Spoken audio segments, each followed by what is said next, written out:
Hello and welcome, everybody, to Beyond the Summit. This is going to be the Summit for American qualifiers for that oh so wonderful tournament that's going to be coming on in just over a month right about now. This is going to be the finals. This is going to be it. This is the grand, the ultimate Root versus Digital Chaos, a best of five. I'm at Lyrical Dota, joined today by Tralf. How are you doing today, sir? Are you excited for the series? Yeah, let me first check if you can hear me all right. Am I good to you? Oh, you are so good to me. You're the best. I'm good to you. Okay. No, I'm doing good. I'm excited to be casting. It's been a long time since I've cast something, so thank you to you, and thanks to Gods for messaging me.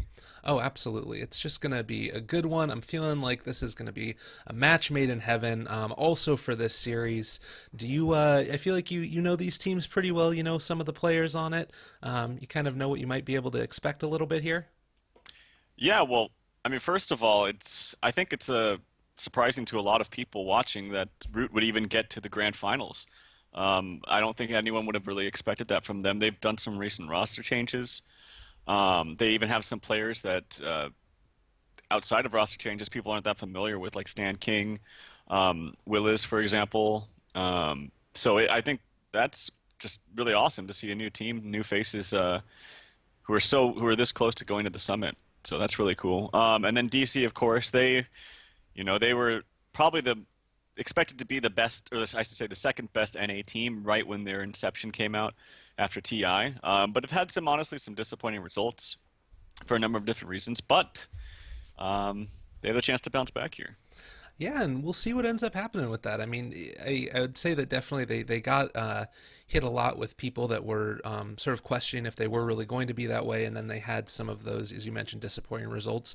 Clearly making it on over to the finals. This is also worth noting going to be a rematch of the upper bracket finals where Root was able to take them out 2-1. But a best of five going to be coming up. We can talk more about all of the mentality that goes on with that as we get later into the series. But for now, at least, we're already almost halfway through the draft. We did see the Lich Band out as well as the Doom, Shadow Fiend, Queen of Pain into, I believe it was a first pick, Slardar, Winter Wyvern Tusk, and Alina. So a lot of the big heroes coming on out. Doom obviously not going to be there. The Radiant Side Shadow Fiend going to be out of there. But Slardar and Lina, this is a pretty nice, well-rounded draft right here. Is there anything that's really sparking up or piquing your interest as we get into this one? Not really. This is all kind of standard for the meta right now. I really actually like how the meta is forming right now, especially after they nerfed Doom. I think that was a very, very appropriate nerf. Obviously, he's still really strong and warrants the first ban, but he's not ridiculous like he was once before. I think Lich is the big thing, though. I won't talk about it too much because it's banned, but to me anyway, the ice armor just makes it really difficult to actually gauge how successful you're going to be in a team fight because it screws with you in so many different ways. So many different teams are drafting these negative armor strats or physical damage strats like Slardar, like Shadow Fiend, etc. But so it provides the armor, but it also provides the slow, which is really annoying on not only tower heroes but just towers too. But anyway, that's banned out, so it's neither here nor there. Slardar, Lina, very very good heroes for obvious reasons. Lina picked up a little bit earlier than most people might expect. We don't know if it's core or support yet, but it's good in both situations. I think it's just really good against Wyvern. All of the spells are not going to really or not going to be affected by that Cold Embrace. In fact, Cold Embrace can kind of be a double-edged sword against Lina because it keeps them in place and it provides like, an easy way to set up that LSA. Yeah, certainly. I think that that's a pretty good point there, and being able to burst on down a hero that is being coldly embraced. Obviously, as well, you can sort of, I mean, the ridiculous range on Dragon Slave, you can kind of, get it just right at the very tip at the end there, and it's still doling out that damage. I think I've liked Lena running a support role, particularly if you end up sort of roaming with her sometimes. You maybe combo up a Shadow Demon there as well. You get the, very nice setup into the stun, or more commonly is the Rubik, where you run the two of them together and then you get a total of 3.1 seconds of disable at level 1.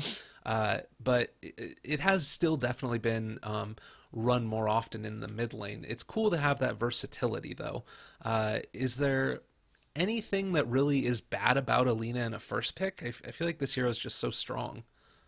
Not really. I mean, I think the only reason why she's not first picked anymore is just because she's been nerfed so many times, and she was so good as a mid that there was just really no one that kind of beat her. Like the Yules was so good, the long range catch. It's been nerfed now, it's not even an indirect nerf to Lena. It's like a direct nerf to Lena. Like that was her item. Right. So I like her personally more as a support. I think that all her skills are so good, and you don't really need a ton of farm for them to be powerful. Like she's already going to be good just with her innate skill set. Um, and the LSA is like it's actually a pretty fast cast. Like compare that to something like support Leshrac. I feel like you have to have a setup stun in order to get that splitter. The animation's just terrible, but Lena's LSA is actually pretty fast. So she's just got good innate spells. Slardar has good innate spells. They're paired nicely together. Yeah, I like it. It definitely seems very strong. They are going to have to be a little bit careful, though. Gyrocopter comboed up with that tusk can definitely dole out a lot of damage. Just sort of give them a nice little hug with the tusk, with the ice shards, then you lay down that big old rocket barrage as well as the call down on top of everybody, and your life is just really terrible, which is kind of a problem. Templar Assassin also going to be picked up, so it does look like it's going to be Lena probably in that support role. We did sometimes see Lena in like the safe lane when it was really all the rage that this was the hero, but haven't seen that since I don't think the end of 6.84. I don't think I've seen a sort of safe lane Lena in a long time. But TA going to be picked up. What do you think about this hero? Is this sort of the be all end all as far as mids at this point? I think it's really good here so far against DC's draft. They have, I guess Gyro's Rocket Barrage is pretty good against him, but T Lena's pretty good against, or it's not Lena. Templar is pretty good against Tusk. Tusk doesn't really have any like quick damage over time abilities. Same thing with Wyvern. So it's actually hard to cut through the refraction with those two heroes. And so in that sense, it's good. It's also good because they're on Dire and they have two sources of negative armor for Roshan, Mm. which is going to mean super, super fast Roshans. So I think the pick is fine. Um, Now, if you're DC, you're thinking about, okay, there's Wind Ranger. So that's probably going to be your mid for your War. Yeah. Nothing crazy about that. Well, the thing that I find interesting about the TA pick also now that I'm seeing the Wind Ranger is that they didn't take the Wind Ranger. That's a combo that I feel like we see quite often is Slardar laying on down that amplified damage on top of a target. Wind Ranger just comes on up and shoots you right in the head 1,010,000 times. And it just seems like it's such a potent combo. But I guess with the TA there on the Dire side, you're going to be able to take Agents a little bit earlier, maybe pick up that quick Deso that I feel like we're almost always seeing. With the amp damage, do you think that you can sort of skip the Deso and maybe go for an earlier blink, or is it still worth it to go for that early deso on the TA? I think yeah, early blink is fine if you wanted to. Just kind of you kind of got to gauge how the game is progressing at that time. Like if it's 10 minutes, you got your treads and your Aquila bottle or whatever, and it's like and you have 2K gold, and you're thinking, wow, we could smoke and take a big fight right now, and I buy a blink. Slaughter, I got a really fast blink. It might combo up nicely. You just kind of have to see how the game's going and go with the flow. But yeah, it certainly could work. Interesting. The other thing here as well to keep in mind for Digital Chaos, I always feel like Gyrocopter can sometimes get left out on an island. While the hero doles out a lot of damage very quickly with, as we mentioned, the Rocket Barrage and the Call Down, it does also suffer from the fact that you can get bursted really quickly, particularly before you get that BKB. And with another burst source right here in the Lion, once these supports start hitting that level 6, this could be a very dangerous situation. And I love this against the Winter Wyvern, who mainly is just going to be able to heal against the physical damage. Yeah. Well, the problem for Gyro too is that even if he does get a BKB, it's not going to counter the immense amount of negative armor that TA and Slardar do. So the Winter Wyvern has to be on point with his cold embraces. And that's where perhaps a farmed Lina or even a farmed Lion come into play. So you have the Winter or you have the cold embrace to protect you from TA and Slardar. Well, then the Lina and Lion come up with their some of the identical ults that they really have to counteract that. So you gotta play with fire a little bit. No pun intended. Most definitely. The hero that's sort of conspicuously missing from here is the Darkseer. I guess that with Slardar and Tusk, both sides feeling like they've got their off lanes sorted out, but I do feel like this is a hero that definitely is still viable to at least look at, considering you can switch around where these heroes are placed. Maybe you end up having a Winter Wyvern Tusk support combo and instead, go for a Darkseer here at the end. Do you like that hero in this situation, or do you think that he doesn't quite fit with their lineups? Sorry, which hero? The Lion? Darkseer. Darkseer Oh, is somebody that oh, has a good band. as a potential for DC. Yeah. Oh. Oh well, no, I liked Undying. No, it would have been fine. It's obviously a good hero against TA. So, but they go with the Undying pick, which is certainly also strong. Undying Tusk, maybe. Maybe they want to exploit the fact that Lion's not, and the reason why Lion isn't picked up anymore, or I should say as much anymore, is just because there's been this like popularity of whether it's off lane or safe lane, of heroes that can just fight and have strong abilities and good stats. I'm surprised we don't see Naga as much anymore too, because I feel like that's a hero that's perfect at that. I know EG was really, really big into that. I know Aoi actually likes playing it, so I'm surprised we don't see that as much. But anyway, there's like this popularity of heroes that just like to fight and have good stats early on, and like Undyne, like Tuska. I think Lena's quite good. Lion is suffers a little bit, so you have to be careful with that. And a Viper, who I've seen more in the last 2 days than I've seen like the last 2 months, it seems. But we're gonna see that coming out for I think that's Swan or Swan. I don't know how to say his name. Schwan, yeah, Schwan, something, somewhere around there. Mr. Drizzy is what we're going to be calling him this Mr. game, or Drizzy. probably more That's what appropriately his just name is. Viper. Viper, yeah. I think that that's something interesting.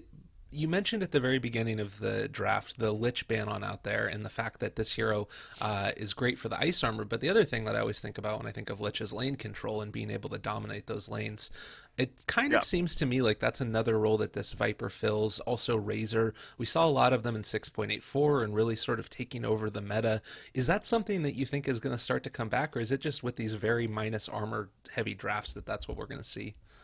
It's hard to ever say that that kind of strat with Viper would ever come back because I every single time I see Viper starting to get more popularized and picked up by more and more teams, it just falls off after a good like month or so. People, it'll be all the rage, and then it'll start to lose, and then nobody wants to play it anymore. Because typically speaking, most players actually hate playing the hero. Hmm. It's kind of boring. If you don't snowball with it, or even if you do snowball with it, your whole job in fights is just a right-clicking slow. Like that's all you do. There's no other element to it. It was actually really fun to see Fata, for example, play him, where he would go like treads, blink, butterfly. That was Hmm. his build when he back when he played for Cloud9 for like a good month and a half or 2 months, and it gave him a different element of the hero where he could be a little bit more aggressive. He could kite around a little bit easier. Um, I doubt we'll see that, but that's just the problem with Viper. Is he's just a kind of a one-trick pony. He's very, very good in lane. He just sits there. So if you have heroes that can kite him around them, not so much in team fights, but more like around the map, like an anti-mage I always thought was a good hero against Viper, then Viper seems kind of useless. I'm looking at DC's draft, and I see a bunch of heroes that all want to fight. So that might play to a benefit of this last pick Viper. Yeah, absolutely. Well, time will tell indeed. I'll do a quick little introduction for DC and let you do root. We got Bulba here who's going to be playing on the Tusk. Beery is going to be on the Undyne. We do have heading towards the mid lane Da Vinci, and I believe that this is going to be War on the Wind Ranger. Aoi 2000 is going to be playing the Winter Wyvern, and last but not least, TC on the Gyrocopter. And we got Stan King playing the support lion up top with, I don't know if it's Williz or Will Ez, but Williz playing the Slardar. Derp Derp playing your support. Lena checking out mid right now, scouting out where they're going for the rune. I think that's at 747, so I'll just say that for a TA. And Mr. Drizzy Drake himself playing that offlane, pseudo offlane Viper. Absolutely. Sorry, everybody out there in the cast. I had to change my audio settings because apparently it doesn't recognize my microphone and in-game sounds at the same time. But never fear, we have in-game sounds now. It looks like there might be a little bit of a fight down here in the bottom. I don't think that TC can really take this one against four heroes roaming in. So just going to trade off bounty runes for now. War gets the top one, and we do end up seeing as well 747 take the bottom one. So given this draft, what are going to be sort of the key things that we need to look out for? Is there any item in particular? Is there any timing as far as levels go in particular where things are going to start to pop off? Do you expect to see any early kills in any of these lanes?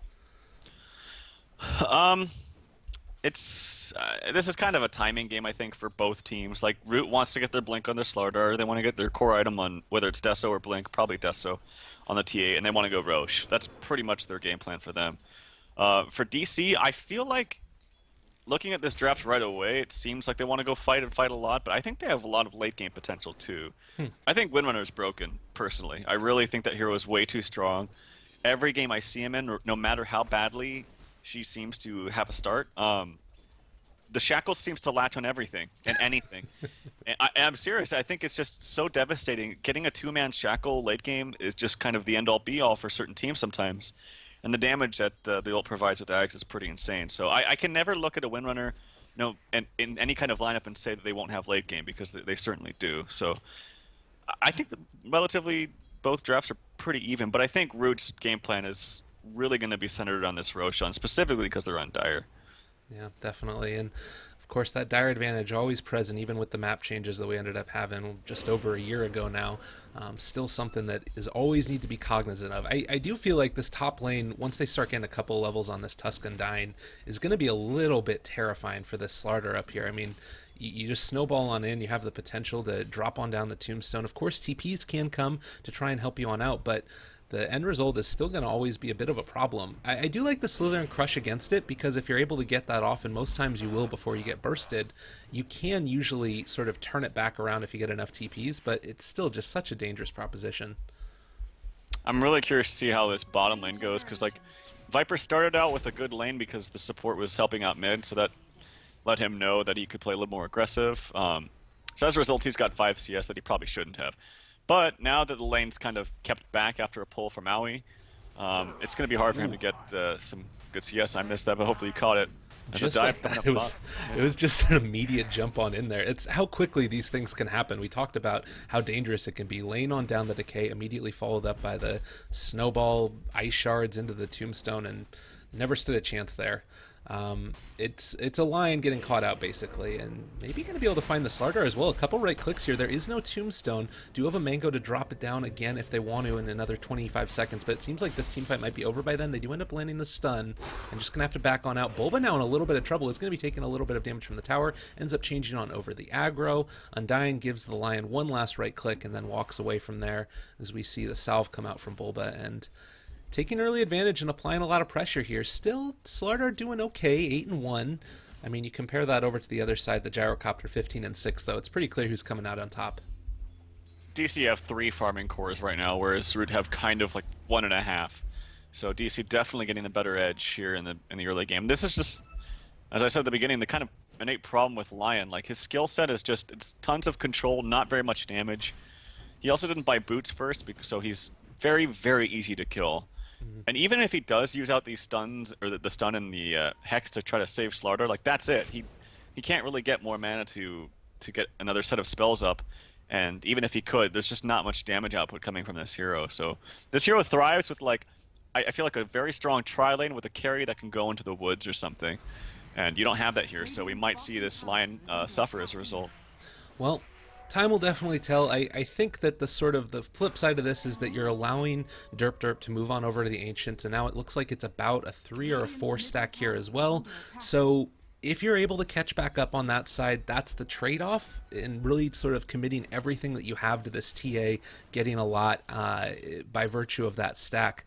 Of course, it's not really going to be easy for anybody else to take that stack away at any given point in time. TA is pretty much one of the few heroes that's going to be able to do it. Maybe if you bring on over the Undying with the Tombstone drop down, but it seems relatively unlikely. Do you think that they rotate on over the Lina to the top lane to help on out there, or is it worth it just to sort of try and sack one of these lanes?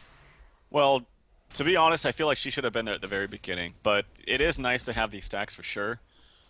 They need to make sure that when they take them, they don't get contested, because you're basically sacrificing your entire early game so that this TA just gets a ton of farm from the Ancients. And if those get spotted, and they will get spotted, they're actually going to get warded right now, so no more stacking. And they do have an idea that, yeah, and a nice deep ward placed by Burrier too. A lot of times they'll just place it in the pit so they have vision, but this is going to give them very, very early vision to like when they start doing it. So they have to be very, very careful about that. To answer your question though, Lina, I don't think you just fully transition back up there. You just have a TP ready if they dive, which unfortunately she doesn't have right now, so they do have to be a little bit careful. Well, Root needing a lot, and currently they're not quite able to get it. I do think that, like you mentioned in the draft, though, the draft of DC is built around trying to be ahead a little bit early, and maybe in the mid game you end up seeing Root be able to take it back a little bit. Are they able to find this kill? TC dropping pretty low. Viper does end up getting that one off, and not being able to rotate in quickly enough. Undying is just going to have to toss out one more decay, but the salve on up is going to be perfectly fine there. That was really good by Root. They did a lot of damage with their spells. TC just didn't anticipate how much damage was going to be coming out there, and they forced 2 TPs, one of which was canceled. Oh, mid lane. So they're actually going to do the same thing. 747. They're going to be able to take on down. Oh no, Wind Ranger getting cold embrace. Stand King still here. Does have another stun. Not actually. Nice refraction there, keeping 747 alive. The last millisecond, man. Oh man, that was so close. You can see it was actually taken off there. I was thinking maybe he missed, but nope, it was a refraction. Oh, and the Invis rune is going to keep Undying alive. 747 have to head back home with no bottle, unfortunately, here. You know, you don't often talk about frame perfect things in Dota. It's normally one of those things that's a sort of speed running type Yeah, of lingo, but that certainly seemed it in this match. yeah, absolutely. But over the last couple of minutes, Root have done a good job about bouncing back in CS. I don't know what's really happening bottom, but Viper's been like on par with his gyro now. I think maybe Aui's left him and just done a lot of stacking or something. I'm not quite sure, but Viper's been able to get some really good CS. He's up to 22 now, 23, which is basically equal to that of the other cores. So we got 3 cores farming for Root, 3 cores farming for DC. I think right now this favors Root because they have this massive stack. They have the Roshan potential. And the great thing about Slardar pick is that he doesn't really actually need that much farm to be effective. It's basically just a blink. Anything after that is kind of luxury, in my opinion.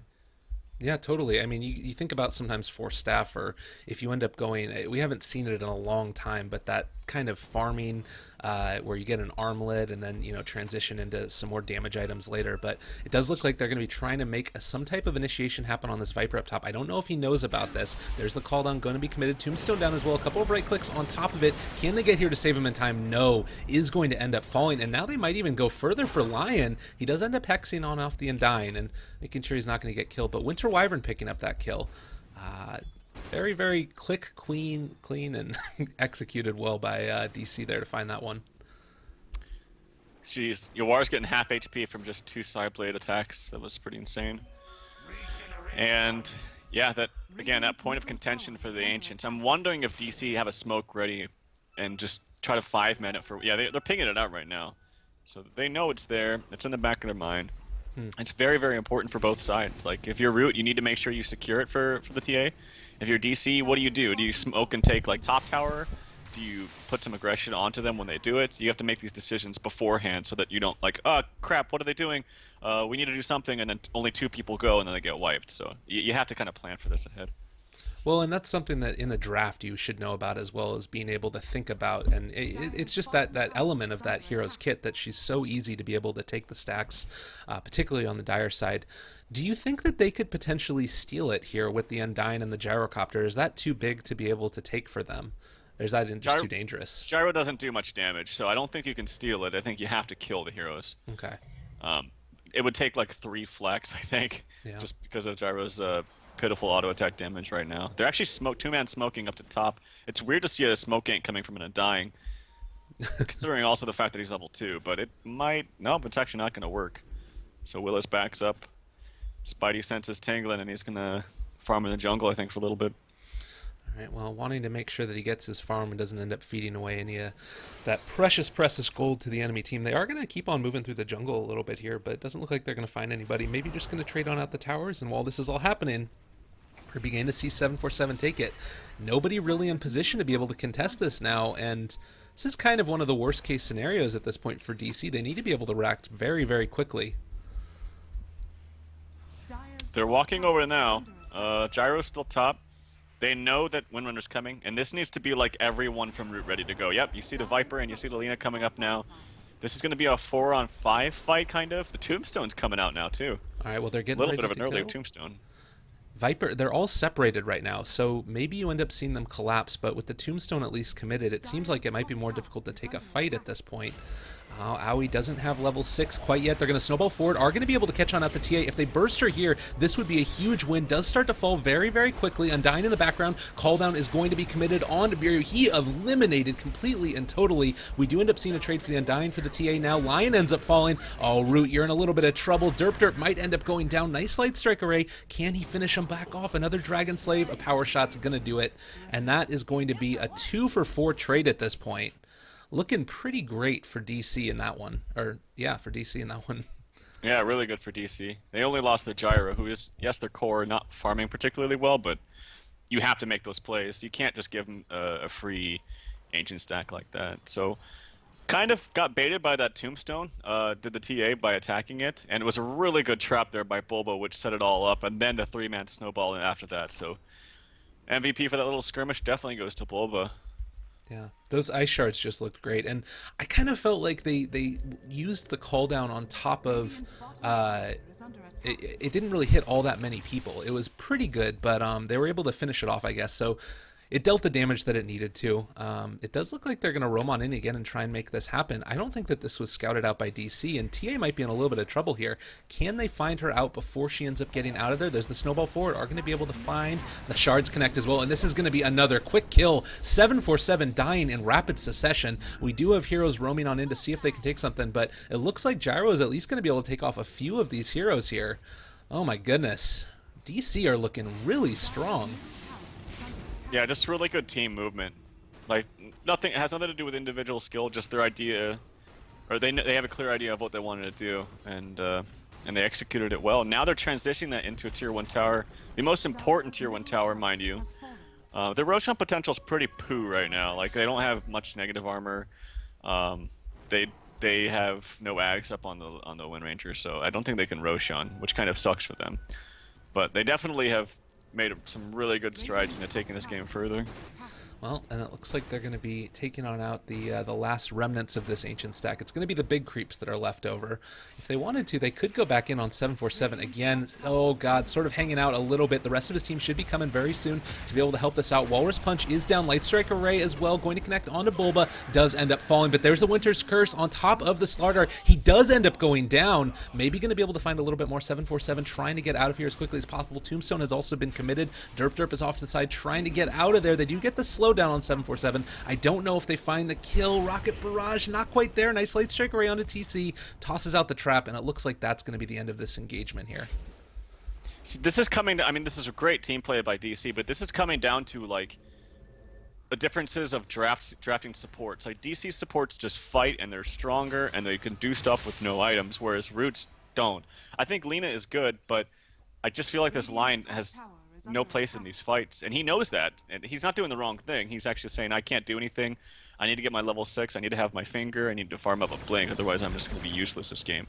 So if they can just stop the bleeding from happening in an overwhelming fashion, I think they'll be fine. But for right now, Root cannot fight them. They're just too many strong spells and too many good levels up onto DC's heroes right now.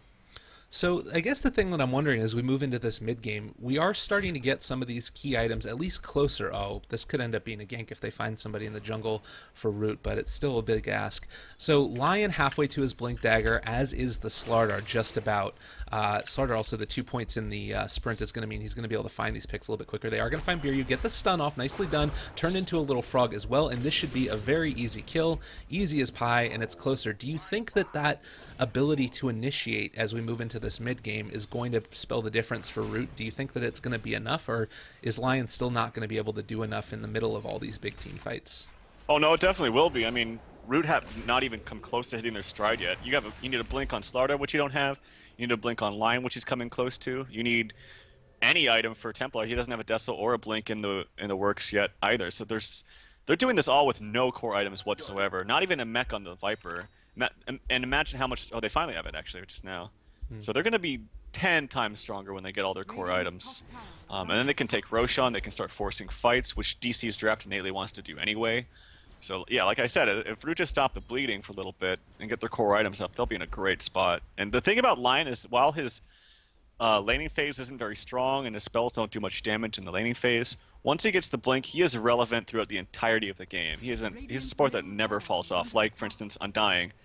Yes, he can get an Axe on Undying, but I think Buryu plays a hard 5, like a PPD/6, where he doesn't get much farm, so he's going to fall off pretty hard if he doesn't stay on top.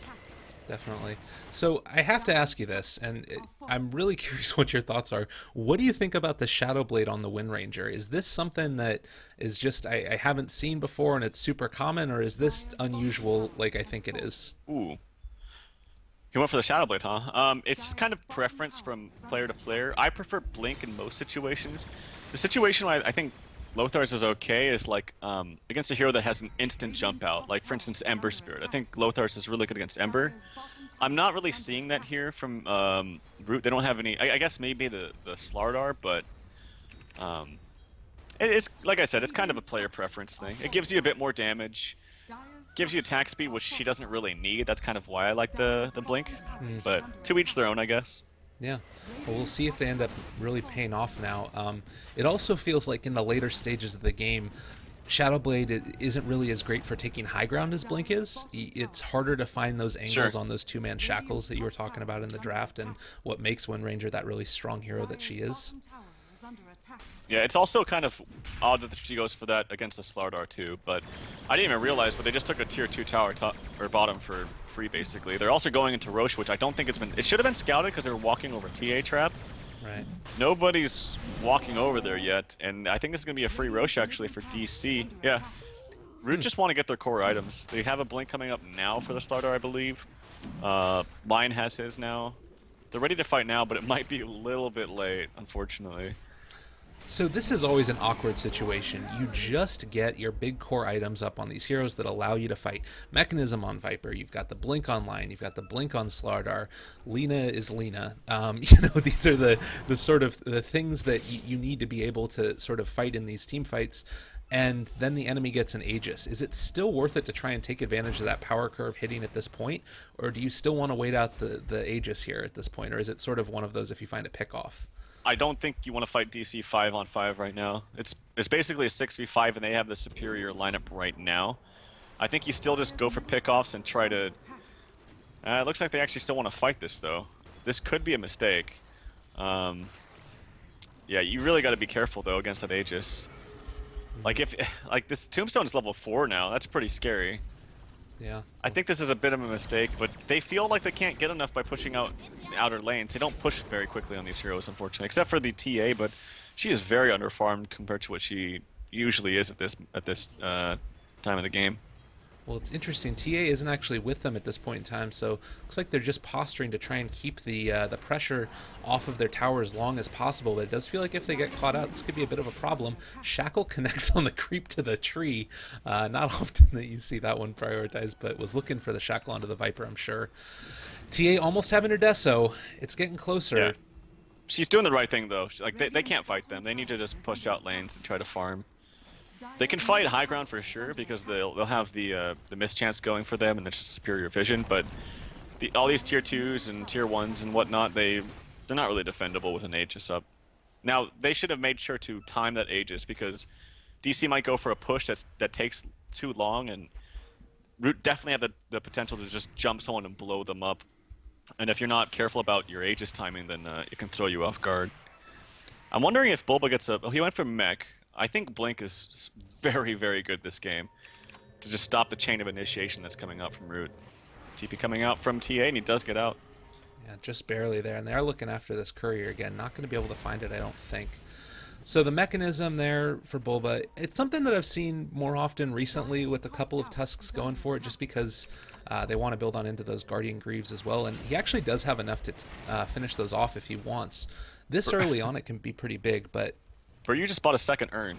That must have been a mistake. Uh-oh. Because I always had his urn for quite some time. So they have 2 urns on their team now. Don't worry, nobody saw it. It's all good. Yeah, no one's continuing to see it either. Just gonna blank it out of our memory. That's kind of weird. Anyway, it kind of sucks too because with the little bit of gold that you get as your 5 support, it's gone into an item that's basically completely wasted. And then that's a pretty penny too. That's like 900 gold, I think, basically. So, is there any reason at all to be getting a second urn potentially, even just to burn through a fraction twice? No, nothing. Can't. I don't think so. No? It's just kind of like these heroes are all going to be pretty much fighting together. If they were like Lion, and I mean Lion would never buy an urn, but if they were heroes that can kind of gank on their own, maybe like a Pudge, But this is Undying. He's going to be ganking with team. Yeah. Well, we are going to see the Slardar up on the high ground. It's going to get a quick little sight there of the Tusk, and they're going to have to back on out. Snowball forward are going to be able to catch onto this Viper. Kind of awkward. Ice Shard's not going to be able to catch him, but I still think that he is going to end up falling. Mechanism is there. Do they get here in time to save him? The TP out might be able to keep him there. The Winter's Curse is going to be committed. That's going to be a kill. Biryu dropping very low. Nice, nice, nice. Cold Embrace, keeping him alive a little bit longer. Can they chase on down the Lina? They are going to be able to find him over here. Meanwhile, at the same time, it does look like the Slardar Slardar is going to fall up top. Oh god, they're tearing them all apart. But TA is finally here. Bulba does end up getting taken out for the trouble. It's still 3 heroes dead for only 1, and that is your support Tusk. And now feeling really comfortable and going down mid. Can they take this here? They are dead for, yeah, I think they can, I don't know if they can take racks, but they can definitely hit the tower a little bit. Stan King coming out with a warning shot, but not going to find anything. And yeah, that's actually almost Yawar's Ags too. This is looking pretty bad for Root. It took them way too long to get their timings, and like you mentioned, as soon as they got him, the Aegis came out. And then I think it was just simply too late. And I actually agree with you. I think that TA should have gone for the Blink before Deso because he was just out of relevance for way too long. Now he might be able to still bounce back. Pushing high ground is still a completely different thing. Next Aegis is going to be huge for Root if they can get that and keep themselves in the game. This is one of those games where I just talked about where it's going to be like, God, don't pick me Viper ever again if it continues to go in this way, because he just seems like he can't really do much. You can't push out lanes, you're farming badly. Unfortunately, he's missing some creeps too. Oh, gonna be able to find TC up in this top lane. The Glimmer Cape comes out. It's still gonna be able to kept alive a little bit longer. Look at all of that regen. TC turned it back around, but not gonna be able to find any kills. The Winter Wyvern just showing off with Aoi here how much you can keep somebody alive. Okay, that's what it was. The last fight, Aoi did that. He cold embraced and Glimmer Caped at the same time. And I actually couldn't see the Glimmer Cape animation, so when I saw spells come out that weren't doing like any damage, I'm like, what the hell? Is this ability bugged or something? But no, it's just got both of them stacked on. So it's a really, really nice combo against like this lineup in particular, because like I said, Cold Embrace stops all the physical. They also have magical damage on top of that, and then he stops both of it. That's definitely very frustrating to deal with. Well, things to keep in mind here still. Gyrocopter not as farmed up as this TA is, and TA is actually more farmed than the Wind Ranger. Go ahead. Oh no, I was just agreeing with you. Yeah, it's looking like maybe there's a chance here to come on back a little bit. You talked about there the Viper not really being able to do much, also just not being in a position where you can outplay your opponents as often. It's just sort of you're kind of hitting people. TA, very much a different story, I feel like. This is a hero that you can definitely make plays on, and you can disrupt the opponents, tear them apart if you're sort of not quick enough to be able to respond. I'm curious, and I think that this is probably going to be one of the key components of this game, is how well this TA is going to be able to carry the team on back. I think you put it nicely, actually, that Viper's just a hero that can't really outplay anybody. Like, what you see is what you get. Speaking of Viper, he is caught out a little bit with the Ice Shards, but they're not going to pursue. They don't really have vision past that, so got a little bit scared. But yeah, you can't really outplay an opponent. It's like, all your cards are all on the table. Like, they're all showing. You know exactly what he does. He's not going to trick you. Like, I kind of like that extra element that maybe a Blink provides, but yeah, it's just hard to get yourself to be noticed in a fight. Like, everyone just kind of ignores you, or they kill you first. Right. Yeah, either one is just not very good, because you need to be able to be constantly right-clicking heroes, and it does look like they're going to be able to take one more tier 2 in the top lane. The mid tier 3 didn't end up going down, but very, very low. Do you think that now they need to wait out for the next Roshan to really try and push high ground? Is that kind of what we're going to be waiting for at this point, or can they maybe find a pick-off first? What's your play at this point if you're DC to try and continue this sort of streak that you've been able to build? I think centered around Roshan. Oh, big pick-off there near the woods of DC as Yawar goes down, and that's going to give them a whole bunch of time to work with. He is their most farmed hero and most important hero. Roshan is spawning. This is the potential thing, right? Like, I still never follow this. Wow, that's a really early Roshan respawn. That's crazy. That's so if they get their lanes pushed out, and if they force, like, say, Yawar to TP top or something, then they can definitely take it. And they can take it quickly, man. Like, tons of negative armor. So, but to answer your question, yes, I think DC need an Aegis at this point. They've let the TA really come back into play. She's almost got a BKB now too. If she gets BKB plus Aegis, it's going to be nearly impossible to kill her twice. Yeah, definitely. And you know that you don't necessarily have the same defensive supports that you have here on root that you do on DC, but at the same time if you are killing people before they can cast out all their spells, which is kind of something that you see quite often with TA, it doesn't really matter if you need defense because you're going to be able to get out of there anyways. Oh, they are not quite going to be able to hit the shackle. You really wanted it there, but still not going to be able to take Roshan, and it does actually look like DC are posturing at least to be able to maybe take it themselves. Root do know what's up though. They have a trap in there, and with an Axe and a DD up on the Wind Ranger this time, it's gonna go much faster than it was last time. She's trucking this, she's soloing this down basically. Buryu pops the ulti too to help apply some damage. I think they're gonna take this before Root gets here, which is a big blunder for them. They should have known this was happening, or even just rush there as soon as they knew, and it's going to be a free Aegis here for DC. Oh god, the jump on in. They're going to be able to catch 747, but there's the Winter's Curse tearing apart the Lion. TA turning on her allies. They are not going to be able to burst on down Bulba. Do they end up finding any more kills now? 2 heroes already dead. The Undying did end up falling as well, but Derp is going to fall. Light Strike Array or not, the Gyrocopter doesn't care about that. Looks like Viper is going to fall as well. DD still up on this Wind Ranger, about to expire, but as is the Viper. Oh man, that was just, they came over as soon as they saw that they were taking Roshan, but they weren't able to get there in time. A little bit of luck and a little bit of good decision making. DC are looking incredibly strong right now. Yeah, the DD was really, really nice for them too. And actually, you know what? I feel like the fast Roshbon. Did I just say Roshbon? Yes. Roshan respawn timer as a snowball's coming into the tier 4s. Maybe diving a little bit deep, but he blinks out in time. I think the fast respawn timer actually favored DC, if anything, because it gave them it was like 10 seconds after your war respawned, so it kind of worked out perfectly for him. Well, and maybe it was one of those things where they were trying to push on out those laves like you were talking about, so that way they could take it quickly, but then they didn't realize it was going to respawn that quickly, and so they were out pushing up the top lane, and by the time they realized that Roche was back up, you know, they were already out of position to be able to take it, and a little bit of luck, as we talked about there with that DD rune. Unfortunate. They do end up taking one set of barracks off of it, not getting greedy. This is something that we've been seeing more often recently from NA Dota, is teams playing a lot more conservative when they're ahead, not opting to go for those big throws. And it's really been cool to be able to see a little bit more composure out of these squads to make sure that they continue to lead and don't throw that game away. Yeah, in the last 2 years, maybe even less than that, there's been a real shift in how they approach the games. I mean, if you just watch how a lot of the teams played in the majors qualifiers, there was some super passive games. Like, I don't even know if it was the qualifier games, but like Cloud9 and Complexity, for example, there were some games where there was like 10 kills in 30 minutes or something. It was just trying to be very careful about their play, and a lot more methodical play now coming out from these teams. So. Yeah. It's cool to watch, maybe a little bit boring at times for spectators, but it's definitely up a notch in terms of the skill. Certainly.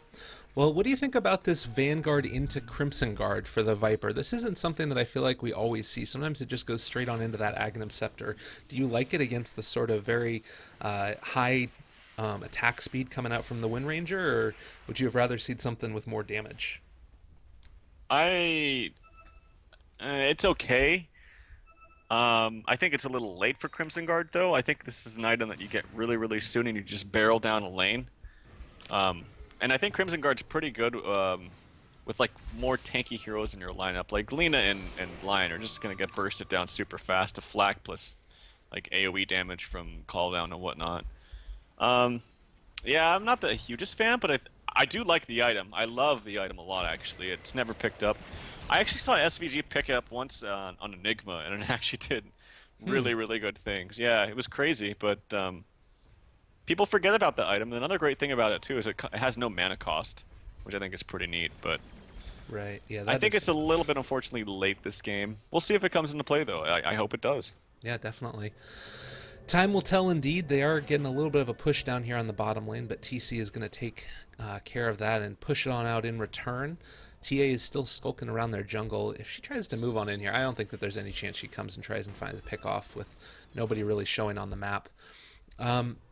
But I kind of feel like it's, again, one of those things, very methodical moments here where you're seeing all of the lanes being pushed out by DC, and then they're going to go on in for another push. Do you want to go back into mid, finish that off, or do you move over to one of the side lanes and try and take over the one of those tier 3 towers instead? Is it worth it just to finish off a lane? No, if this was like a range rack's dead and the melee rack's there, then yes, you would go back for the melee racks. But when you're pressuring one lane with the melee racks down in another, um, the permanent damage is going to stick onto that range rack, so it's going to fall by itself. So you don't need to focus on the mid lane anymore. Okay. Sanjin Yasha, BKB up on the gyrocopter, 2,500 gold in the bank, making sure that everything is all hunky-dory before they move on in. Also worth noting, the gem on up on the Tusk has allowed them to have pretty good control of the vision all across the map here by DC. They still do have one more ward here in their own jungle, which hasn't been scouted out yet, but as soon as it does, they're going to be able to take advantage of that and just dot in all the I's, crossing all the T's, making sure that everything works fine.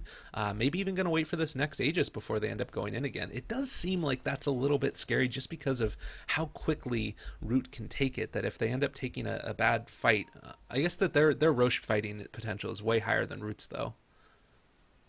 Well, I don't know if the Roche fighting potential is like Roche taking potential, sure, but like fighting around Roche, I favor DC because they have the tomb, they have the call down, um, and potentially double shackles and actually Winter Wyvern's a pretty big beast around Roshan too because people are usually like clumping up like get the Aegis, grab the Aegis like seagulls or something, Right. and the Cold Embrace just kind of punishes that idea.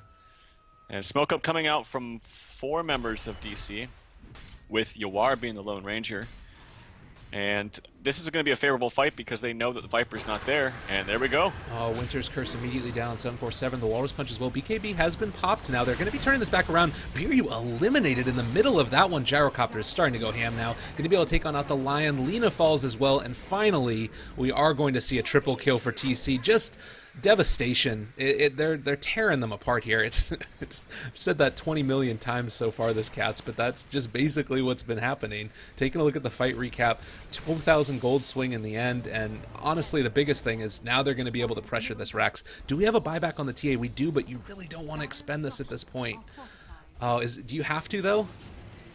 You're going to feel it out and see how the fight's starting to go. I don't think you want to. Yeah, they're running. Yeah, she's not going to want to. But you saw that the creeps took the range racks all by themselves out right there. They're pursuing this with the TA dead. I think they just cut their losses and let the TA not fight without buyback. They're still pursuing though. Laguna Blade There's has a already TP been out from the used. Undying. Oh, it's about to be back up though again. Yeah, I don't think you. Yeah, I think this is a mistake by Root. This could potentially be really, really bad for them. Oh, Boba is dropping pretty low. They do use the Laguna Blade, but there is the Winter Wyvern coming on in to save the day. Lion falls yet again. That's a dieback potentially on this Lina if she does end up getting caught. Not going to be able to do it, and they call GG.